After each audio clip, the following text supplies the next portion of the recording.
Ini kok jadi yang ada panah itu. Nah, sakit. udah. Oke.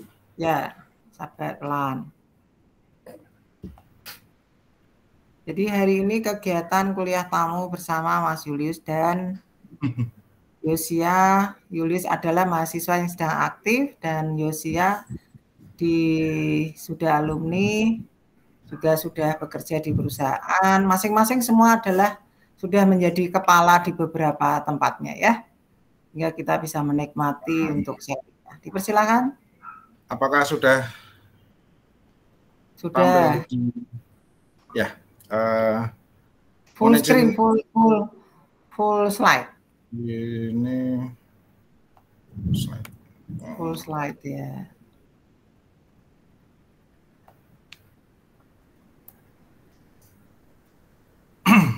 Ya, silakan.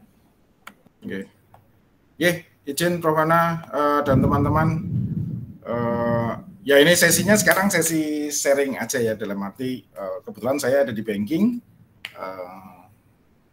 Ya buat perkenalan tadi yang ketinggalan sama Prof. Hana. Ya tak kenal maka tak sayang, mohon izin saya sharing dulu siapa saya ya. Yang jelas kalau saya di kelas ini adalah 6326320240003 Prof. Dan teman-teman semuanya. Jadi tetap mahasiswa statusnya. Kebetulan saya saat ini kerja di Bank Jateng dan saya sudah di kantor pusat. Saya kerja di Bank Jateng sejak 2002. Ini pengalaman kerja cuma untuk membuat memastikan semoga saya cukup tepat lah untuk jadi teman sharingnya teman-teman ketika terkait dengan pemanfaatan digitalisasi, pemanfaatan teknologi utamanya di data science dan AI nanti. Jadi saya 4 tahun di kantor cabang, lalu 9 terus setelah pindah ke kantor pusat, 9 tahun saya di risk management.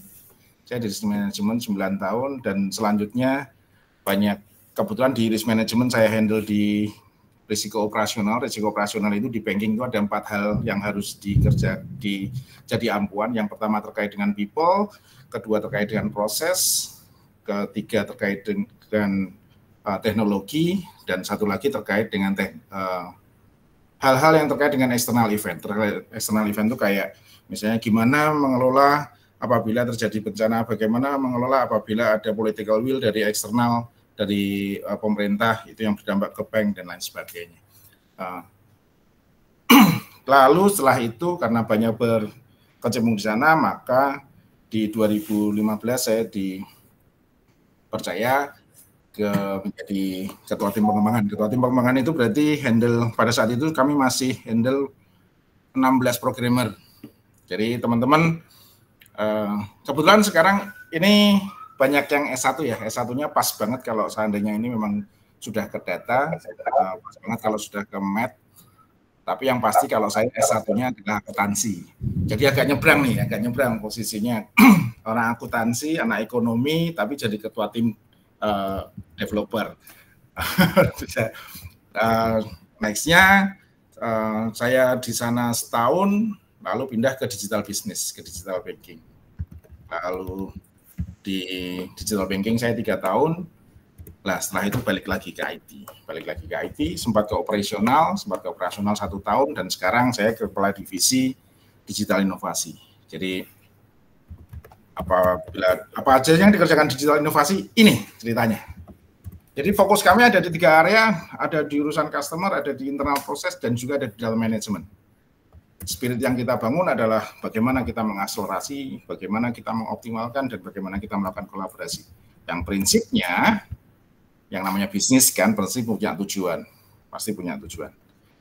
Tujuan kami ada 5 area. 1, gimana kita ngimprove pendapatan, yang pasti karena digitalisasi, karena digital pasti akan bicara tentang fee-based income. Lalu kedua, bagaimana kita bisa mengefektifkan biaya, dan yang pasti yang terakhir itu yang jelas bagaimana kami akan bisa meningkatkan customer experience jadi lebih baik. Prinsipnya ya tadi visi kami ada terkait daya saing, layanan terbaik, efisiensi proses, dan pemanfaatan kemajuan. itu salah satunya kenapa saya tertarik dengan data science di UKSW. Kebetulan ya bukan mentor sih, tapi jelas sponsor saya jelas kebetulan dulu masih dokter, tapi sekarang alhamdulillah sudah puji Tuhan beliau sudah profesor. Jadi Prof Hana langsung waktu awal pertama saya landing di UKSW, akhirnya saya putuskan saya bergabung dengan UKSW karena banyak hal kira-kira. Nah, di kesempatan kali ini kita akan bicara di 3 area. Satu, bagaimana pengenalan di luaran seperti apa sih sebenarnya. Lalu kedua, nanti kita akan bicara bagaimana dari sisi keilmuannya kita comparekan AI seperti apa, ML, DL, dan lain sebagainya. Dan yang terakhir, bagaimana kami melakukan implementasinya. Nah, banyak hal yang bicara di level ini. Jadi, teman-teman, yang saya tampilkan mungkin ada beberapa slide yang memang sudah beberapa kali saya gunakan untuk diskusi dan sharing dengan teman-teman di tempat yang lain. Yang pastinya, ya semoga ini masih relevan. Ini kalau nggak salah tahun 2003 atau 2004 kontribusi penetrasi ini dari APJI. Ini dari APJI. Jadi langsung dari asosiasi penyedia jasa internet bahwa di Jawa itu masih 75%. Khususnya di Jateng, karena kebetulan saya dari Bank Jateng, itu jadi fokus penting kenapa ini harus dilakukan digitalisasi di area Jawa. Seperti teman-teman yang ngerti juga bahwa sekarang di Indonesia, ini laporan yang terakhir dari WA Sosial, disampaikan bahwa total populasi Indonesia sudah 285 million, 285 juta teman-teman. Dan yang menyenangkan, membuat mobile connection itu 356 juta. Jadi kalau dibandingkan total koneksi mobile seluler dan populasinya itu 125%. Jadi ini mungkin yang dialami teman-teman juga, dan kebetulan kalau saya sih enggak, kalau saya sih 1 sih ya. Tapi kalau banyak mungkin dari teman-teman kita atau mungkin dari saudara-saudara kita yang 1 orang tapi punya dua seluler. Nah, ini yang mengakibatkan kenapa seluler mobile connection-nya jadi 125%. Nah, gitu. Nah, dari 285 juta yang mengakses internet ada 74,6% atau setara dengan 212%. Dan yang pasti pengguna sosial medianya itu hampir 50%. Jadi ini dasar kita kenapa kita sudah ada di tempat yang tepat, sudah berada di jalur yang pas, tracknya udah tepat kalau kita ngomong tentang masa depan. Perkembangannya ke depan sudah luar biasa.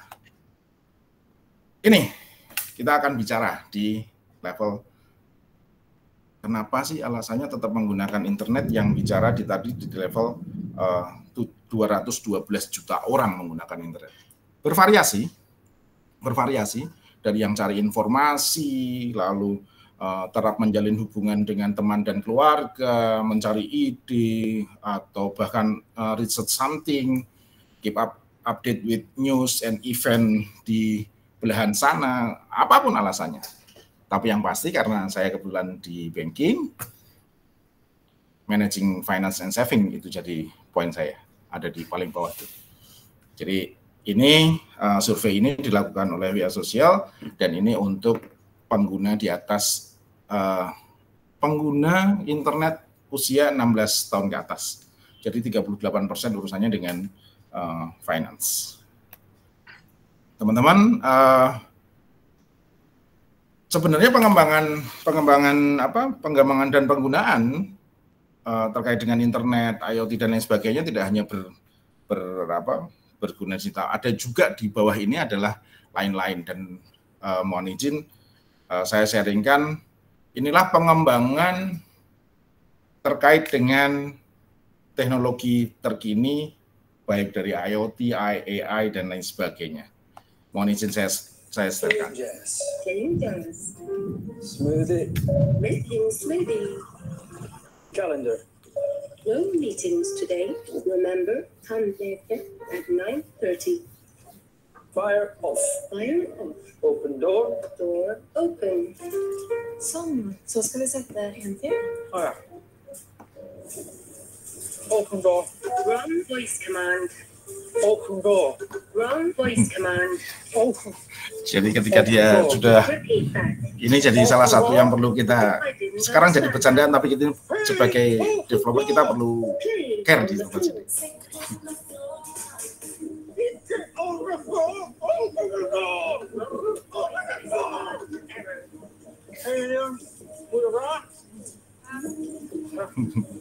Open door.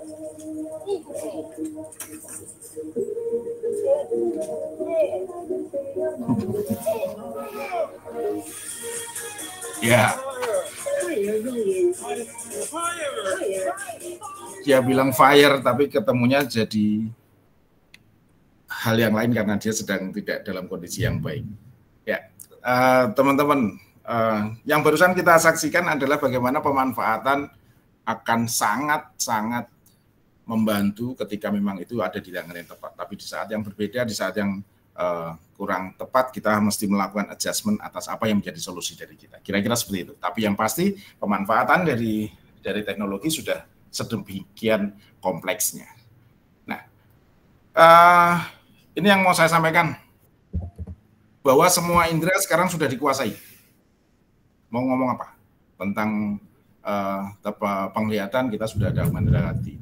Tentang pendengaran, gambar sudah ada semuanya. Bahkan sampai touchscreen sudah ada semuanya. Hanya saja memang saat ini indera penciuman dan pengecapan jadi tidak relevan untuk bank. Tapi prinsipnya bahwa semua indera sekarang sudah dikuasai oleh AI. Nah, masuk ke knowledge-nya.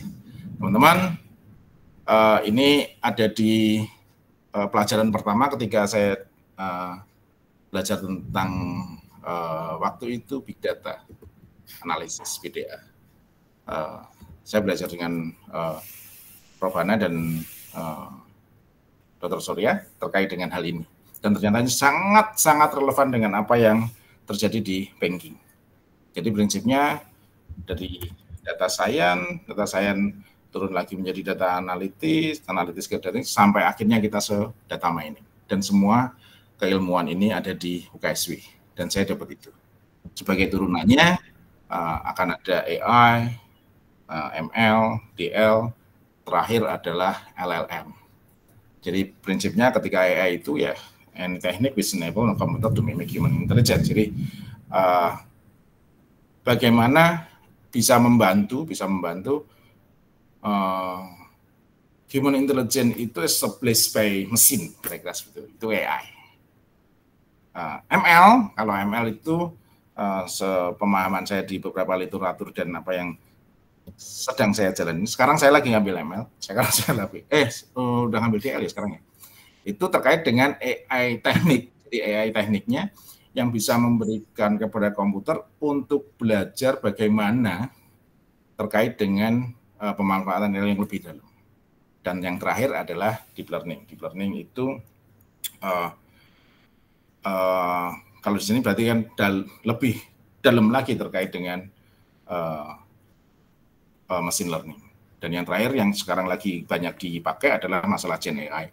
Gen AI itu kebanyakan mereka menggunakan teknologinya large language model. Jadi itu semuanya dipakai semua di industri perbankan. Saat ini sedang bergerak dan selalu tumbuh atas itu.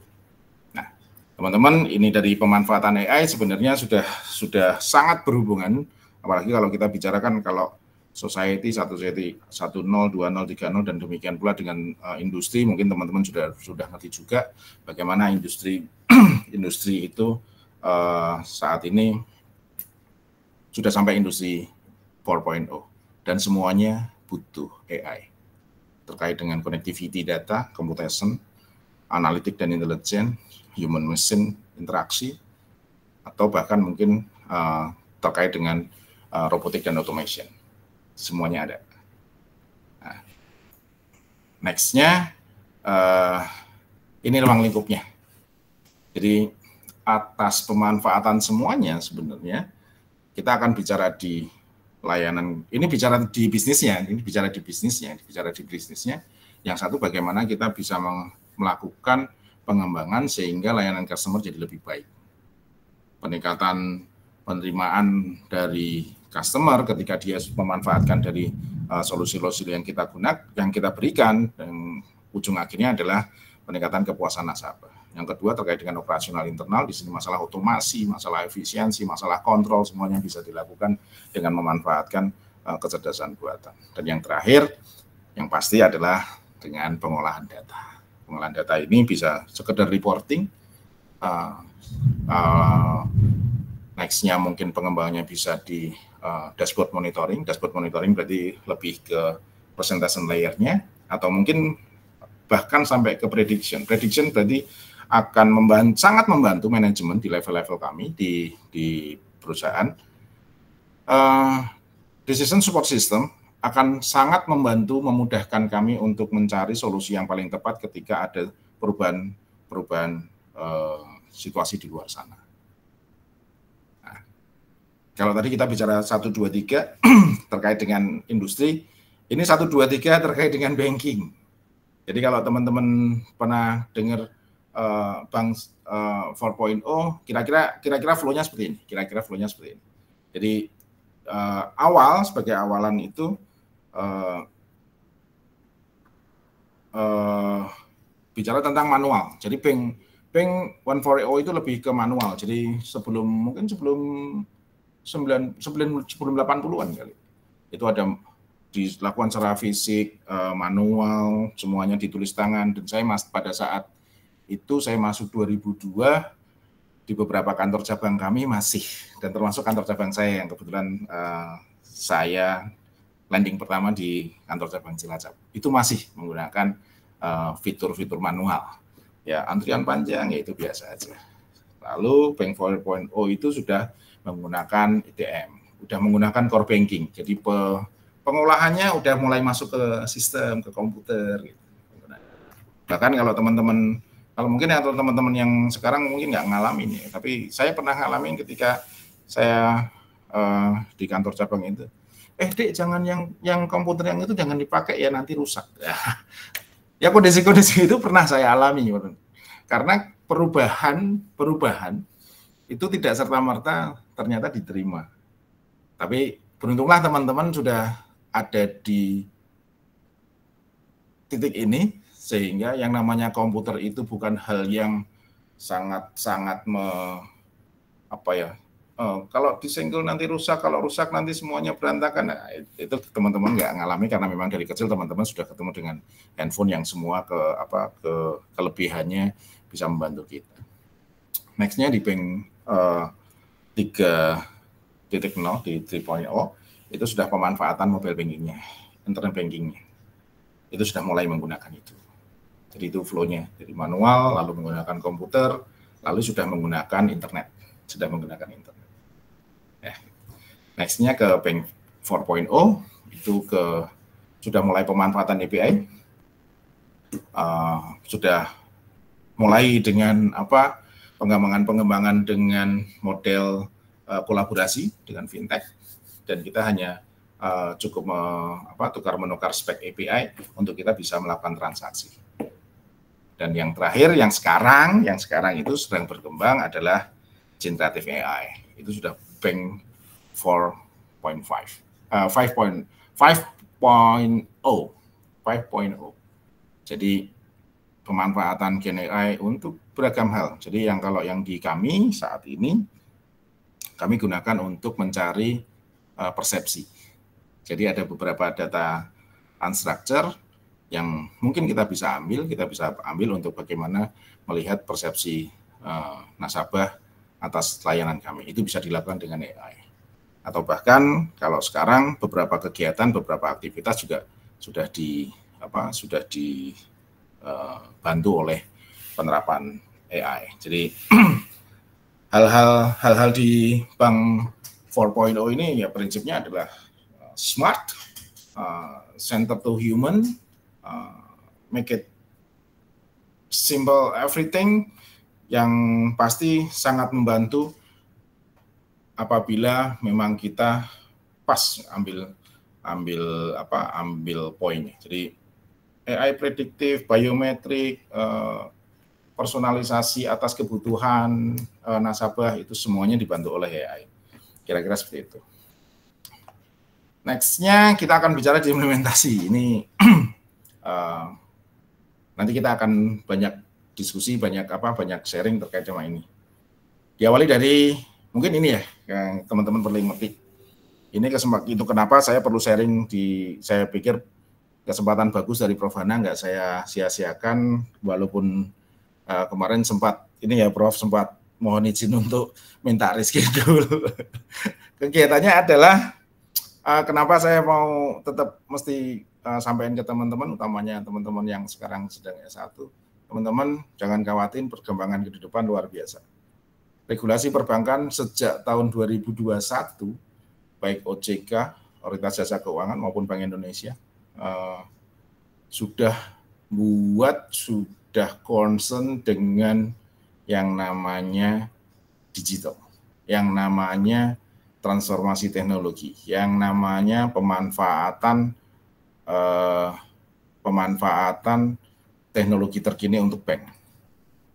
Dan yang terakhir dari Februari 21 itu ada roadmap pengembangan perbankan. Memang sih semuanya, tapi salah satunya ada tuh teknologi. Di Oktober dibaru lagi dengan transformasi digital bankingnya.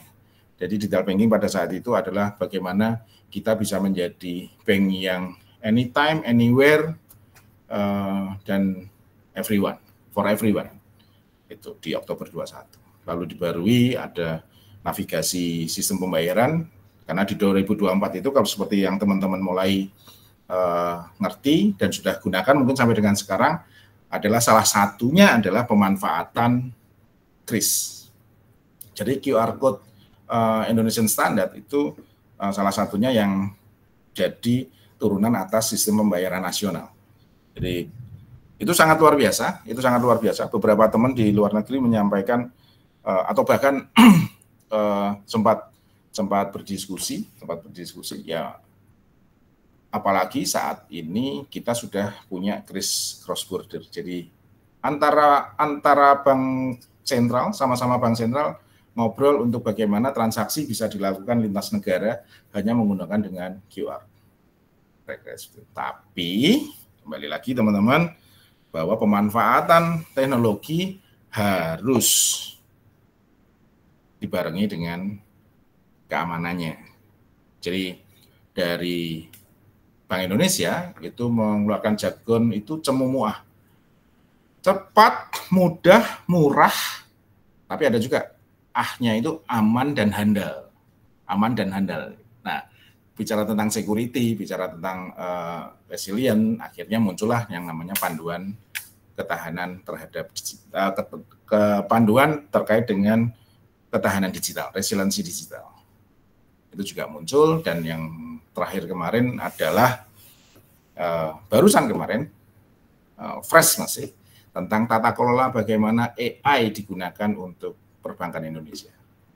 Dan yang sangat relate buat saya, buat kami di bank daerah, tentunya di Oktober tahun kemarin sudah muncul roadmap penguatan BPD. Dan for your information, friends, aku perlu sampaikan bahwa semua dokumen tadi 1, 2, 3, 4, 5, 6 yang saya sampaikan minimal ya. Dan ini punya turunan semuanya, banyak banget turunannya. Baik yang sifatnya peraturan maupun sifatnya adalah surat edaran yang lebih teknis penerapannya. Itu semua ada teknologinya. Ada bagaimana kita harus menyiapkannya. Kira-kira seperti itu. Ya, ini saya ambilkan salah satu. Jadi ini dari buku Cetak Biru Transformasi Digital. Buku Transformasi Digital itu yang ini. Saya ambilkan satu aja, salah satu contohnya. Jadi ini building block-nya. Ini satu part of building block dari blueprint digital transformasi perbankan Indonesia. Dan yang saya kotak merah adalah data dan teknologi. Data dan teknologi. Relate banget dengan apa yang sudah teman-teman ambil sekarang. prinsipnya terkait dengan data ya berarti turunannya ya tadi bagaimana data transfer, bagaimana data protection. Kalau teman-teman sekarang lagi dengar hype-nya tentang PDP, pelindungan data pribadi atau privat data protection itu sangat clear dan itu sangat mengganggu kami bukan mengganggu sebenarnya, membantu tapi kami agak kesulitan untuk menerapkan itu. Nanti kita bisa sharing terkait dengan ini. Karena pelindungan data pribadi seharusnya berlaku untuk semua industri. Ya kayak pelindungan pribadi itu salah satunya termasuk nama, tanggal lahir, nama ibu kandung, dan lain sebagainya. Itu termasuk data privat yang memang kita harus lindungi. Namun terkait dengan literasi dan kesiapan, saya pikir di implementasinya yang kita perlu memang jadi PR kita bersama. Ya tidak inilah. Ya, kayak misalnya teman-teman lagi ke hotel, kan tetap aja diminta. Bisa pinjam KTP-nya. Tanpa kita ngerti KTP dan semua data-data yang ada di sana itu mau dia buat apa gitu. Nah, di konteks ini Undang-Undang PDP mengatur itu semua, bahkan sampai memberikan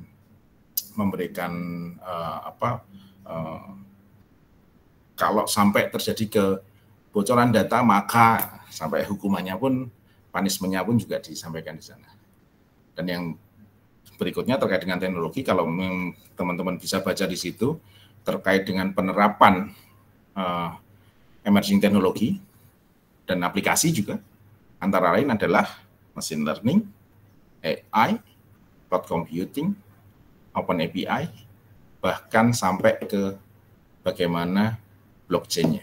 Distribute ledger teknologi, blockchain itu pun diatur. Ada di sana. Ini yang BPD. Ini penguatannya BPD. Kebetulan ini saya sempat ambilkan tadi, saya capturekan. Di sana ada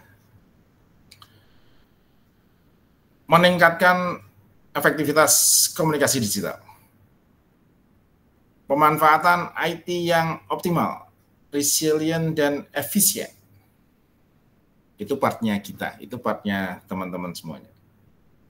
Dan juga yang pasti di terakhir adalah mendorong tingkat kematangan digital. Dan salah satu digital maturity adalah terkait dengan pengelolaan data. Salah satunya. Itu regulasi-regulasi yang kami di banking harus ikutin dan benar-benar itu tidak bisa dinyatakan tidak karena secara rutin kami diperiksa oleh regulator, baik BI maupun OJK. Ini teman-teman, ini mungkin belum saya kasih judul. Ini lebih ke life cycle-nya AI sih, life cycle-nya AI. Jadi ketika ada data, mungkin teman-teman juga udah dapat pelajaran ini. Saya dari awal kebetulan saya terima kasih sama WSW. Ternyata apa yang kami lakukan ada ilmu, bukan ada ilmunya ya, tapi memang ada ininya, ada flow-nya. Dan ini bagaimana kami membuat sebuah model, bagaimana kami bisa membuat sebuah prediksi, bagaimana algoritma yang dibuat itu harus selalu dilakukan evaluasi. Ini adalah salah satu gambaran terkait dengan life cycle dari AI yang sementara ini saat ini kami pun melakukan itu. Ini AI cycle, ini AI cycle. Ini gimana dengan kami? Jadi ada beberapa hal yang kami sudah lakukan. Semoga 30 menit yang sisa beberapa menit ini saya bisa sampaikan ke teman-teman. Jadi berharap di transformasi digital kami bisa membuahkan outcome yang baik buat bisnis, baik dari sisi performance, dari sisi financial impact maupun customer experience. Dan yang pasti seperti tadi yang sudah saya sampaikan di depan, bicaranya tentang regulatory compliance. Karena bicara tentang kepatuhan, bagi kami, industri perbankan, itu jadi sebuah kewajiban. Karena Good Corporate Governance, GCG, kalau teman-teman pernah dengar, itu sangat-sangat berdampak terkait dengan pengaturan di banking. Ini belum sempat nganu nih. Ini kaitannya apa yang saya mungkin akan share ke teman-teman bahwa yang kami gunakan sekarang sudah mengarah ke sini. Jadi terkait dengan virtual agent, kami sudah ada chatbot, identifikasi analitik, kami sudah coba gunakan biometrik, lalu beberapa robotik kami juga sudah gunakan, utamanya RPA, Robotic Process Automation. Jadi beragam hal untuk melakukan rekonsiliasi transaksi. Jadi kalau boleh kasih gambaran, ketika bertransaksi kan kita pasti ada lawan transaksinya. Nah, ini ketika transaksi dilawan misalnya saya sama Mas Yosia, saya saling bertukar data. Saya bertransaksi dengan Mas Yosia bertransaksi dengan saya. Mas Yosia pasti akan punya catatannya.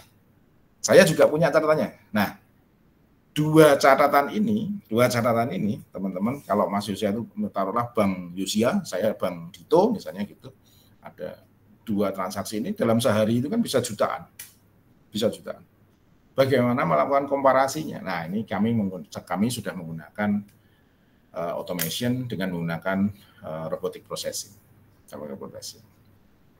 Lalu terkait dengan recommendation system, di beberapa, belum semua, kami masih terus belajar, kami masih terus mencoba dan mencari terkait dengan recommendation system. Jadi recommendation system itu adalah, mungkin kalau teman-teman yang sudah jalan di luar sana itu terkait dengan loan, pinjaman, terkait dengan pinjaman. Jadi ada scoringnya dulu, scoring itu kita bisa cari kalau seandainya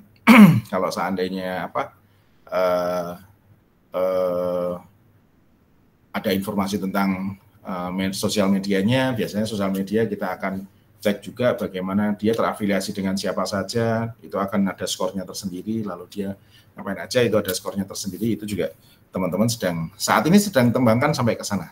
Tapi sementara ini terkait dengan scoring system kami masih menggunakan rule base.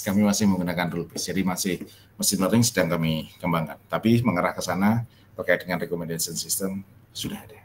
Lalu yang terakhir terkait data visualisasi, kami sudah mengarah ke sana. Nah, ini implementasinya. Jadi ini implementasinya.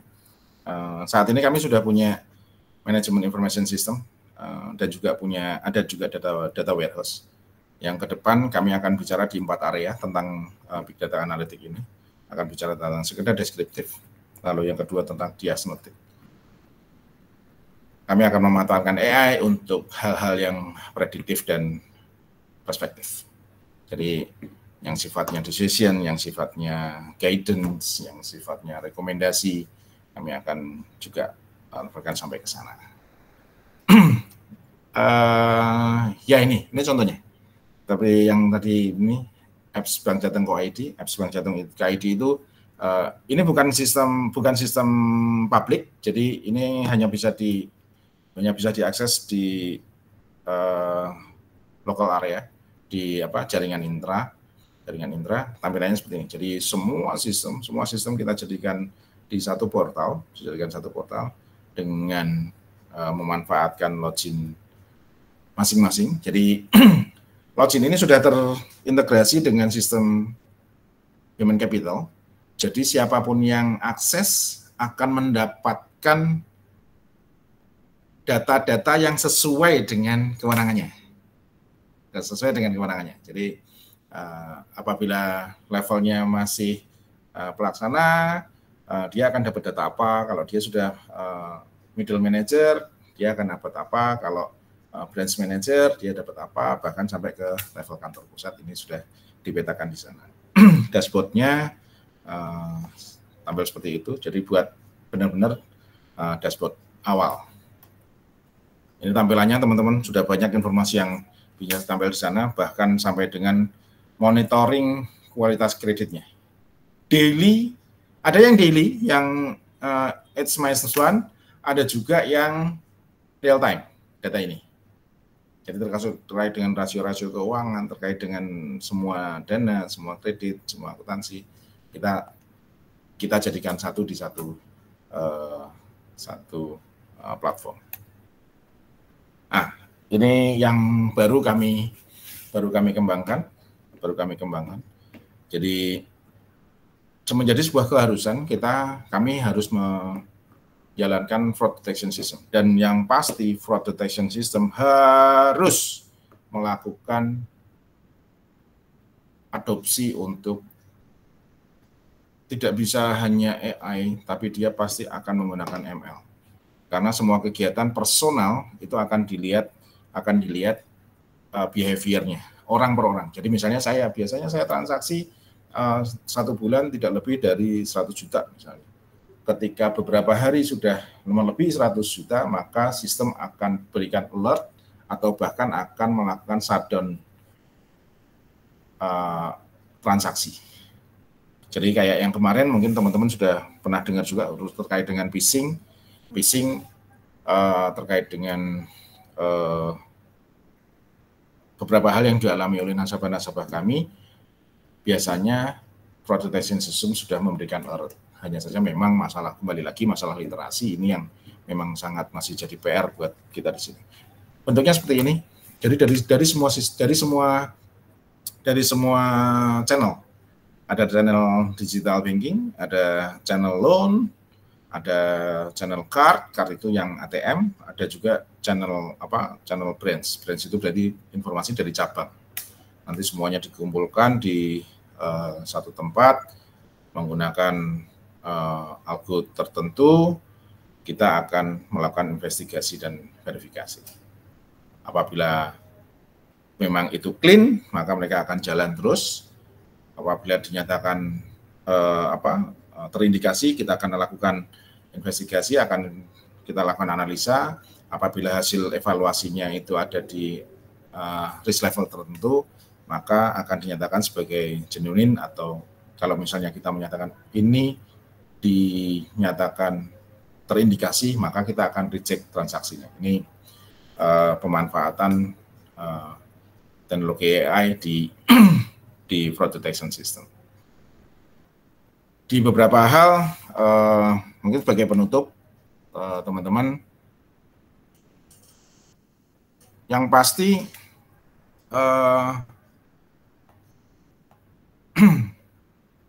sebenarnya banyak hal yang saya perlu share kaitannya dengan, utamanya saya sebenarnya sudah bikinin.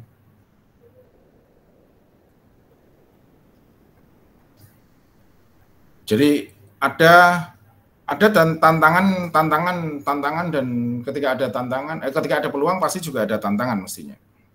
Dan satu hal, teman-teman kalau memang di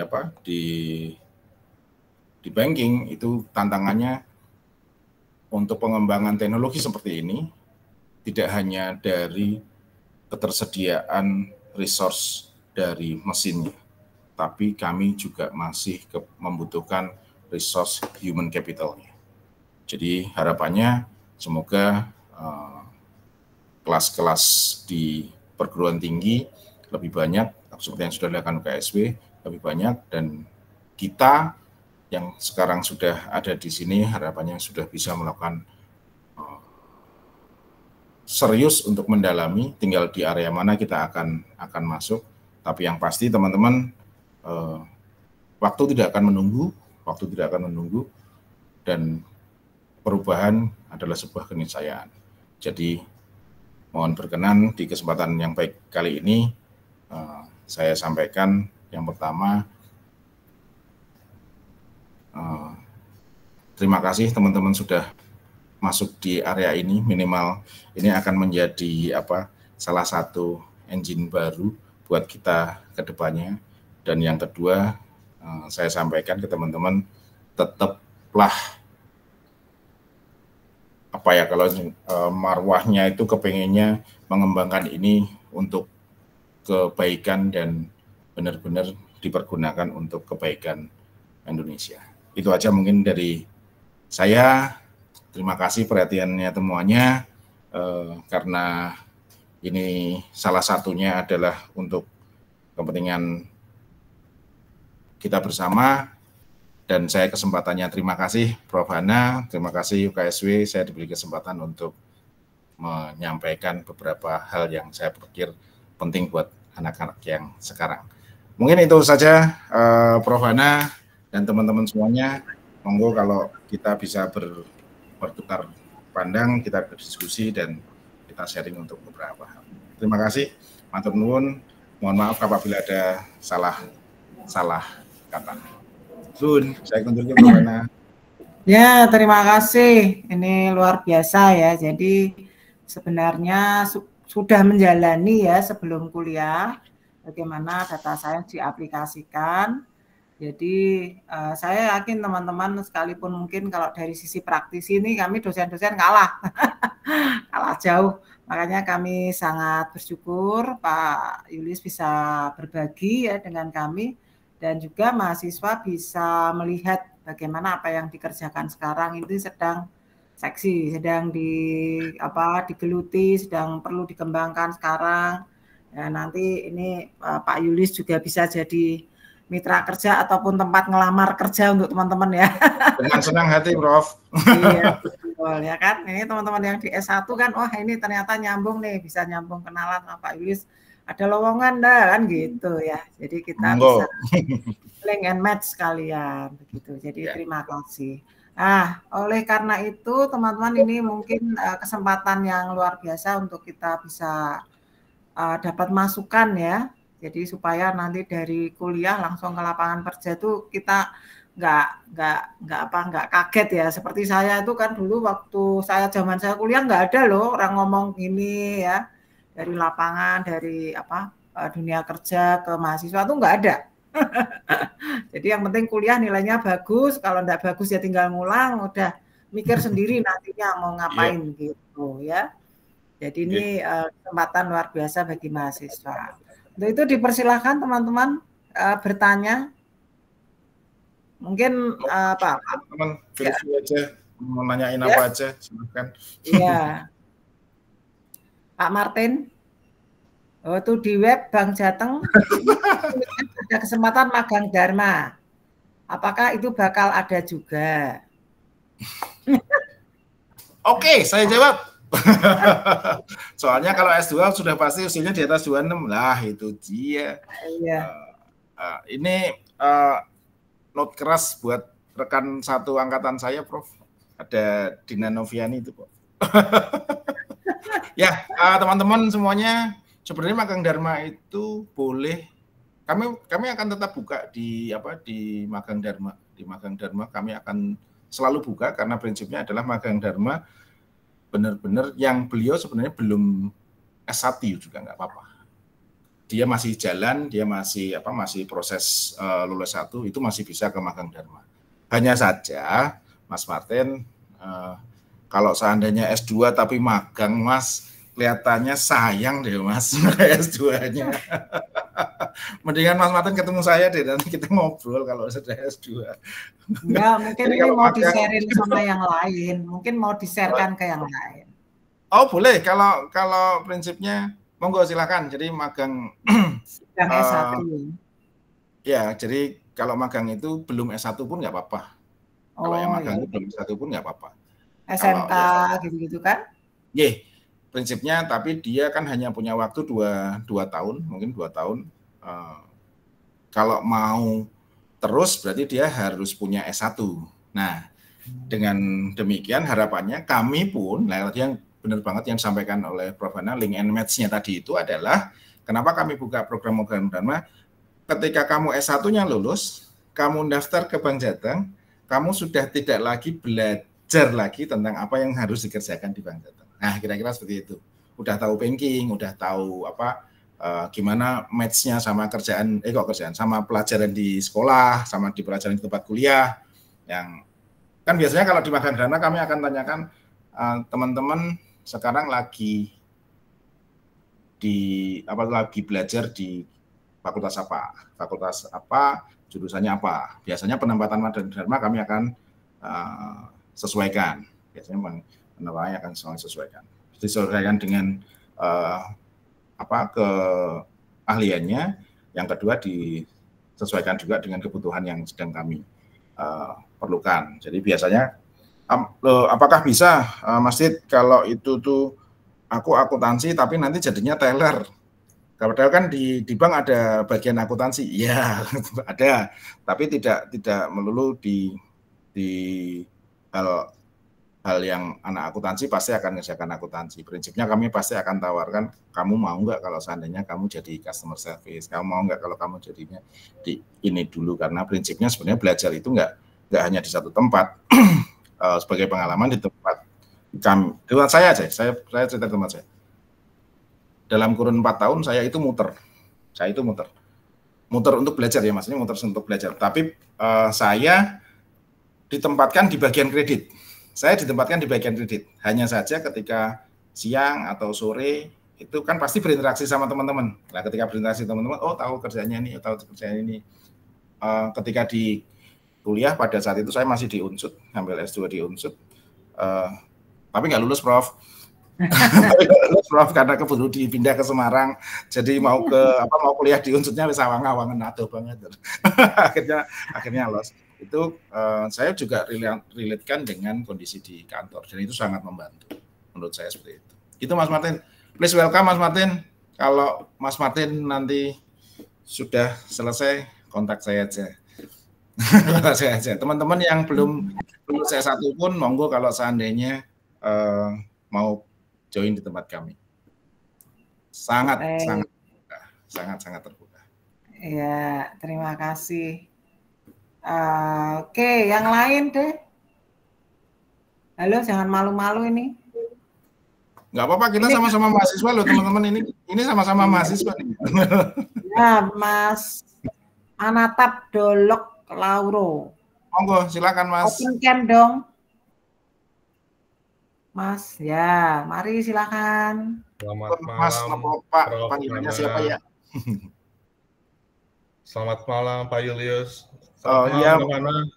Saya kebetulan saya dari Dokter Ilmu Komputer UKSP. Siap. Dan saya rekannya Dia. Mungkin nanti saya kabarin ke Prof Dia kalau saya ikut ke acara ini. Ya, jadi terima kasih banyak Pak Julius sudah sharing mengenai AI dan kondisi di Bank Jateng ya. Ya. Jadi kalau saya lihat sepertinya memang sudah mulai banyak menggunakan AI di dalam perbankan ini.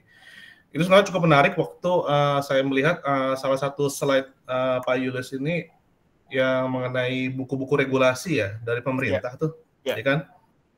Sebenarnya yang saya mau tanyakan begini, Pak. Ya. Apakah regulasi itu di-enforce atau enggak ya ke bank-bank di Indonesia? Jadi maksud saya kan itu kan tadi berupa buku ya. Apakah itu sifatnya itu berupa guideline atau memang suatu peraturan yang memang harus dijalankan oleh bank-bank itu? Ya. Itu kan kalau saya tadi kan baru April 2025 ya, gitu kan. Kalau nggak salah peraturan mengenai apa ya, undang-undang tata kelola AI. Ya, itu juga baru. Nah, mungkin boleh di-share Pak mengenai kondisi sekarang tuh kayak gimana. Terima kasih. Oke. Ini saya nyebutnya siapa nih? Namanya Mas Natap. Natap boleh. Oh, Mas Natap. Oke. Izin Pak Natap, saya jawab pertanyaan. Pak, yang sifatnya semua blueprint, yang sifatnya semua roadmap, cetak biru atau apapun itu namanya, prinsipnya itu adalah, kalau buat saya adalah strategic plan. Itu adalah strategic plan dan pasti jangka panjang. Nah, apakah dia itu adalah sebuah regulasi yang harus diberlakukan di bank? Biasanya semua cetak biru, semua roadmap akan turun ke peraturan regulator, entah peraturan OJK, entah peraturan BI, yang nanti yang wajib kami harus ikuti. Kami harus wajib ikuti. Apalagi kalau sudah keluarnya jadi SE, sudah jadi surat edaran, itu pasti sudah bicara tentang detailnya. Dan detailnya bagaimana itu harus kami penuhi. Kami harus comply atas itu. Tapi kalau masih di level blueprint, roadmap, atau apapun lah itu masih sifatnya adalah strategic plan dari regulator untuk beberapa tahun ke depan. Fungsinya buat kami di banking, kami akan melihat, oh arahnya regulator akan ke sana. Arahnya pemerintah mengarahkan akan ke sana. Ya seperti tidak beda, contoh konkret aja. Tentang sistem pembayaran, berawal dari gerbang pembayaran nasional. Yang sekarang yang lagi kita ya, gimana GPN dan KRIS itu lagi dimasalahin sama Trump. Mereka sangat terganggu dengan GPN, mereka sangat terganggu dengan KRIS ketika semua kegiatan kita itu ada di Indonesia. Dengan GPN itu kegiatan transaksi itu nggak keluar Pak Natap, tapi diselesaikan di internal Indonesia, jadi nggak ada outflow, tapi dikeluarin di sini. Gitupun KRIS. Itu kenapa mungkin yang terganggu kan habis Visa, Master dan teman-temannya kira-kira seperti itu. Nah, itu kami sudah jauh hari sebelum itu ditetapkan semua jalan dengan KRIS ya. Kalau kamu tahun ini semua mobile banking mesti pakai KRIS ya, ada KRIS-nya ya. Nah, biasanya ada penetapan lagi, kalau seandainya kamu mau jalankan fitur KRIS, maka A, B, C, D, E lah yang harus dipenuhi. Nah, kira-kira seperti itu Pak Natap. Jadi kalau sifatnya masih blueprint, biasanya sih itu masih project jangka panjang, pasti akan diturunkan. Kami dari bank mesti siap-siap gitu. Kami mesti siap-siap, apalagi kalau bicara tentang resilient. Sekarang lagi, itu kenapa tadi saya bilang, resilient, perlindungan data pribadi, semuanya bicaranya tentang sistem keamanan. Bicara keamanan akan bicara tentang infrastruktur. Bicara infrastruktur akan bicara tentang investasi teknologi. Dan kalau bicara investasi teknologi, mahal Pak. Kira-kira gitulah biasanya itu yang kan masing-masing bank kan kompleksitasnya masing-masing Pak. Kami untuk level bank daerah mungkin sudah besar, tapi kalau dibandingkan Himbara kami bukan apa-apa Pak. Bukan apa-apa. Maka untuk bicara di sebuah sistem yang harus investasi, biasanya kami sharing dengan beberapa bank itu, kami sharing infra. Tapi apakah sharing infra itu disetujui, mesti diakses sama Bank Indonesia. Nah, kira-kira seperti itu, Pak. Jadi sertifikasinya tetap dilakukan oleh regulator untuk memastikan bahwa semuanya tersimpan di Indonesia. Kalaupun seandainya ada di cloud, tapi cloud-nya punya servernya tetap di Indonesia, yang kondisi-kondisi itu harus comply, Pak. Jadi apakah itu, kembali ke pertanyaan, apakah harus diikuti? Ya, setelah jadi peraturan. Tapi ketika masih dalam bentuk blueprint, itu adalah jadi pemahaman kami, jadi pegangan kami untuk bagaimana kami melakukan strategic plan di internal kami. Kira-kira seperti itu, Pak Natap. Semoga menjawab. Please welcome. Ya, terima kasih, Pak. Terima kasih. Baik, terima kasih. Ya, ini luar biasa ya, ada sharing, terima kasih untuk Pak Natap untuk memberikan pandangannya, juga Pak Julius untuk sharingnya gitu. Jadi ini kedalamannya itu bahkan sudah 20 tahunan berarti ya Pak Julius di perbankan ya. Nggih, Prof. Sudah 23 ternyata kami ya. Kan sambil ngobrol ini kan ada peraturan pemerintah itu bukan peraturan ya, ada program pemerintah RPL begitu. Nah, bahwa rancangan pembelajaran lampau, bahwa kepakaran Pak Julius ini bisa menjadi bagian dari kuliah di S2 sekian sampai 70%. Nah, daripada saya buat sistem seperti itu, ya udahlah ngikut kuliah reguler seperti biasa. Kemudian beberapa kuliah diakukan gitu ya. Seperti ini saya anggap kuliah semester, tapi ini kan cuma anggaplah 2 SKS-nya Pak Julius gitu ya. Ya, Prof, cuma sharing, Prof. Ya, maksud saya nanti mungkin kita bisa kemas lagi di kuliah yang lain. Monggo, dengan senang hati. Kalau di sharingan gini kan saya tahu, ternyata bergumulnya di situ, masuknya di kuliah mana begitu. Jadi supaya istilahnya nanti dengan dosen yang lain kita bisa istilahnya adjustment terhadap beberapa SKS, begitulah ya. Nanti sambil jalan aja nih, toh sudah aman-aman saja kan ini. Di tengah tapi S itu banyak kepakai sebenarnya Prof, ilmu data science itu di banking. Benar-benar karena semua bank baik any level ya Prof, dari BPR, dari bahkan mungkin koperasi. Terus bank itu pasti datanya perlu bantuan untuk dilakukan analisa. Iya, betul. Termasuk Iya. tempat kami. Baik. Iya, nanti Bang, mungkin bantu banget. Makanya teman-teman Iya. udah pas kok di sini. Teman-teman udah Baik. ya Ada lagi, teman-teman? berapa ya bro? Istilahnya teman-teman beruntung dan terima kasih lah ke orang tua dapat kesempatan duluan daripada kami yang senior ini. Gitu. Iya betul. Iya, karena sekarang kan ada percepatan teknologi, maka perlu diimbangi dengan percepatan keilmuannya ya. Karena kan keilmuannya di bidang ini growing ya. Data science yang kita kembangkan di awal 5 tahun pertama lalu itu tidak sama dengan yang sekarang kita terima ya. Ada hal-hal baru yang sedang dikerjakan. Oh ya, beberapa kata kunci sambil menunggu teman-teman sama Mas Yosian ntar lagi ya. Itu ada yang belum kami bagikan, tetapi menjadi ilmu yang dibutuhkan dan sedang berkembang. Ada mahasiswa doktor juga yang menggunakan atau mengembangkan keilmuan ini yang di big data, yaitu blockchain ya. Blockchain, kemudian tentang tadi ada istilah digital maturity, kemudian robotic automation, terus yang terkait security ya, encryption memang sudah diajarkan oleh Prof. Adi, tapi kami yakin bahwa mungkin masih jauh dengan kepentingan dunia praktisi. Jadi masukan-masukan kami masih perlu ya Mas dari teman-teman semua supaya untuk pengembangan di kuliah ini kita bisa lakukan lah paling tidak bidang seperti ini ya, tadi yang di big data, yang di blockchain, kemudian tentang etika kita belum pernah ya, etika di AI. Kalau yang sudah punya peraturan etika itu di Eropa gitu.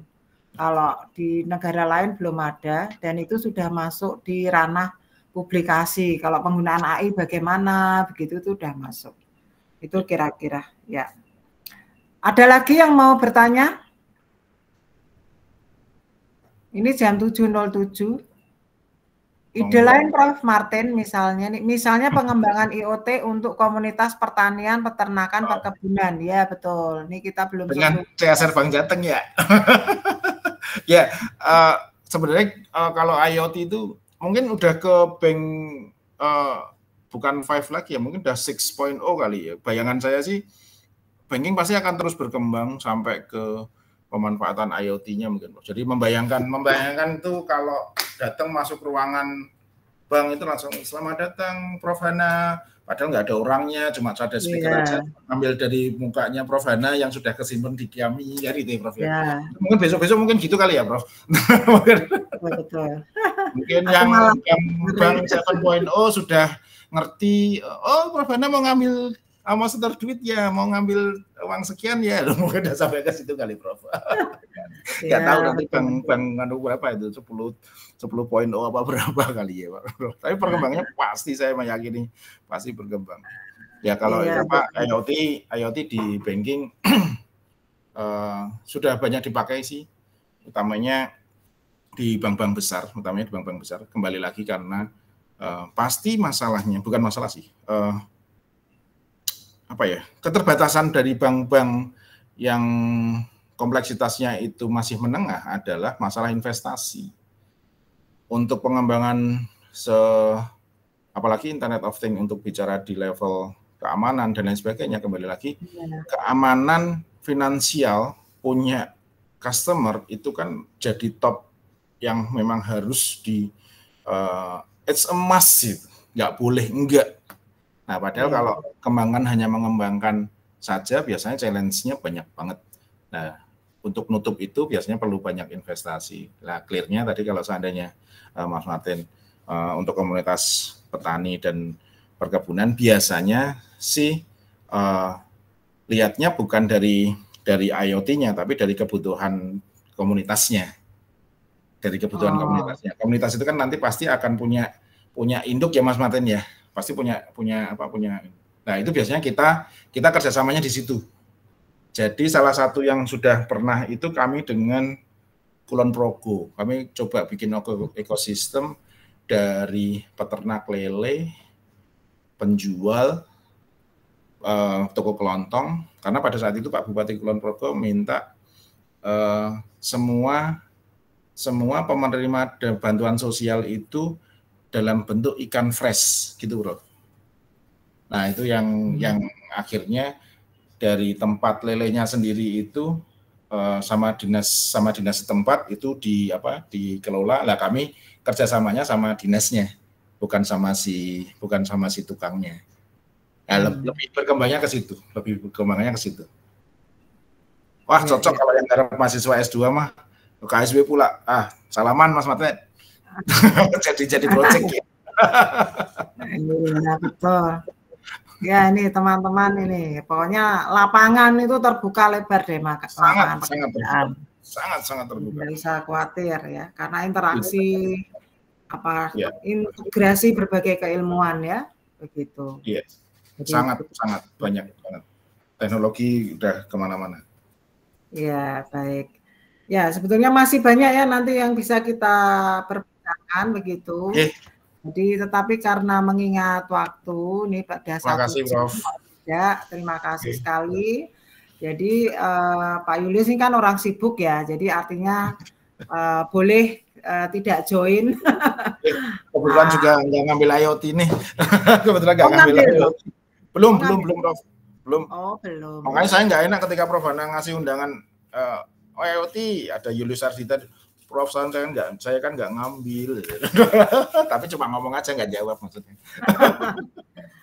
Prof, kalaupun ngambil itu apa yang dikerjakan di kantornya itu bisa istilahnya diakukan atau apa yang dibutuhkan di kantornya bisa ditumplekkan ke kita untuk menjadi proyek bersama, gitu ya.